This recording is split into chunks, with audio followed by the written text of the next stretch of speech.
I was surprised when Monsignor called me to meet tonight's festivities. Connall already invited me to participate, but I didn't think I'd have anything to do but to watch and listen to people speak. But I asked him why he asked me to come and give this talk, and his reason was that I was the first seminarian that he recruited. He was desperate at the time, but I was happy.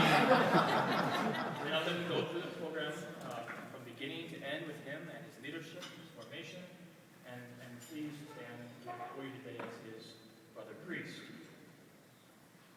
Now, Father Connall's not a particularly small man, or the small gin.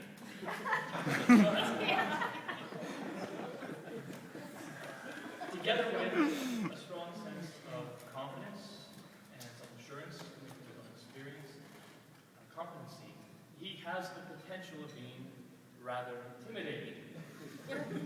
And this could be especially true for a young 60-year-old man, which I was when I first had the opportunity of meeting Father Connall.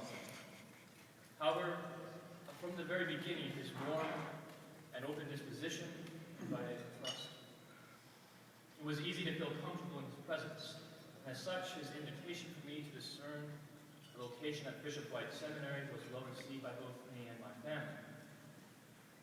This first experience with Father Connall manifests something important about his ministry at the seminary. I did not seek Father Connall. Father Connall reached out for me. I had not called the seminary or filled out a form of interest or anything at all of that type.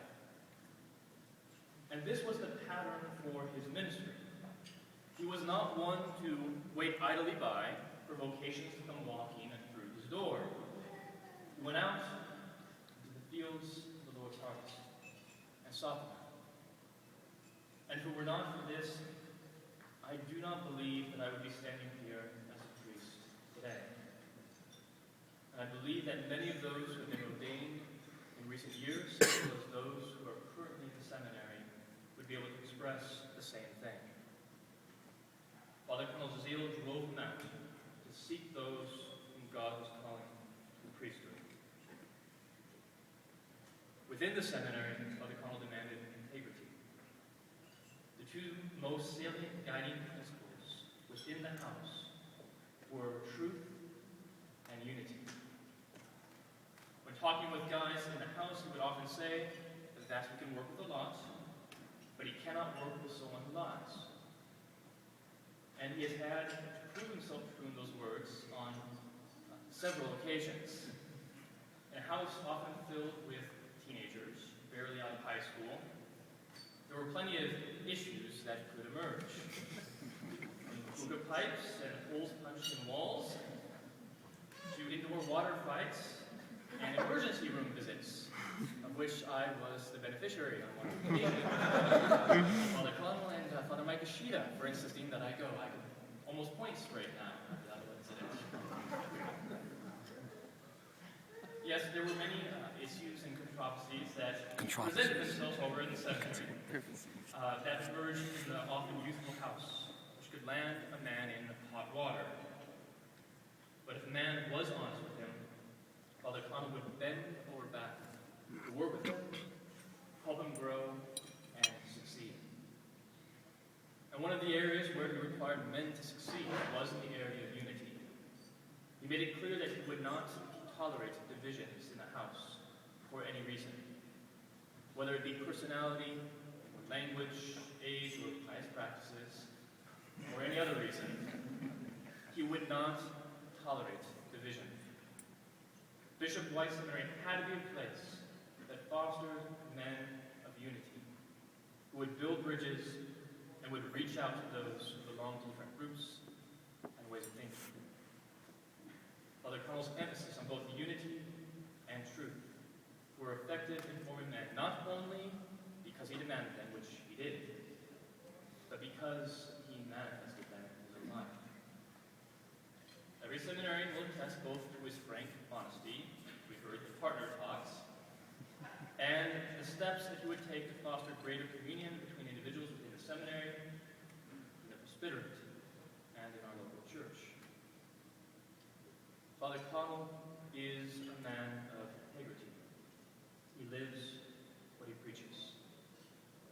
life in addition to his honesty and his desire to build greater unity. Father Connall displays many other qualities which inspire men in the house to look up to him as a role model and spiritual father. But one stands out in particular.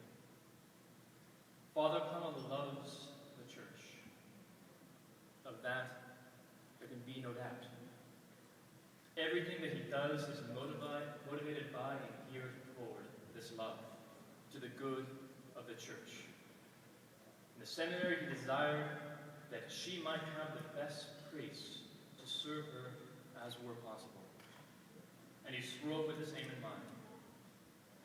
Through his work at Bishop White and his influence in formation of priests, Father Connall has and will continue to have a tremendous impact on our local church.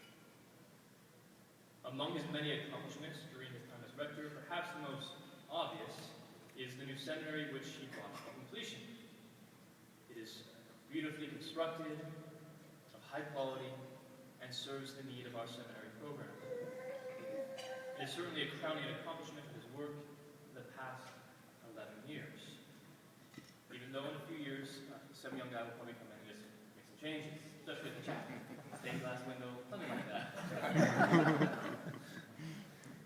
However, the beautiful building that we now have would be a poor achievement if it were simply a pretty veneer or facade covering a weak program. But it's not.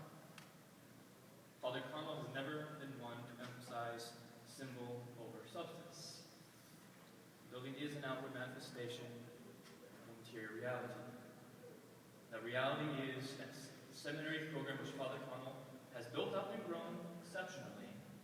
Don't say creative, so he'll be the first to admit that the fundamental structure of the program is one that he received from his predecessor, Father Richard Root. And it's rather important that he received this foundation because, though he could fool a 17-year-old at the time, he really didn't know what he was doing when he first came in. However, in his typical zeal, he took this solid foundation and built upon it. He's brought to life a program that has formed dozens of individuals, be good men, good Catholics, and good priests. If it is worth doing, it is worth overdoing. This is a model that has come to fruition at Bishop White. From the beginning of his time there, Father Connall has had the privilege of having an influx of young men who, in their youthful zeal, tend to take things a little too far at times. An hour of adoration is good, all-night vigils are better. If Roman collars are good, pontiff fives are better. If singing hymns is good, then polyphonic scholas are better. Even though this last one may actually come from him. But in truth, Father Connall spent a lot of his formation time trying to temper some of the exaggerations that creep into the life of seminarians. Exaggerations which have led to that motto: if it's worth doing, it is worth overdoing. And though it would be unfair to apply this motto to Father Connall himself, we may say something similar of him. Not that if it is worth doing, it is worth overdoing. But rather, if it is worth doing, it is worth doing with excellence. And Father Connall, we see one who lives the words of St. Paul. Whatever your work is, put your heart into it, as done for the Lord, and not for man, knowing that the Lord will repay you by making you his heirs. Father Connall, may God always prosper the work of your hands and your heart. For my own part, on behalf of those whose lives we have helped form, and on behalf of all the priests of the diocese, whose ranks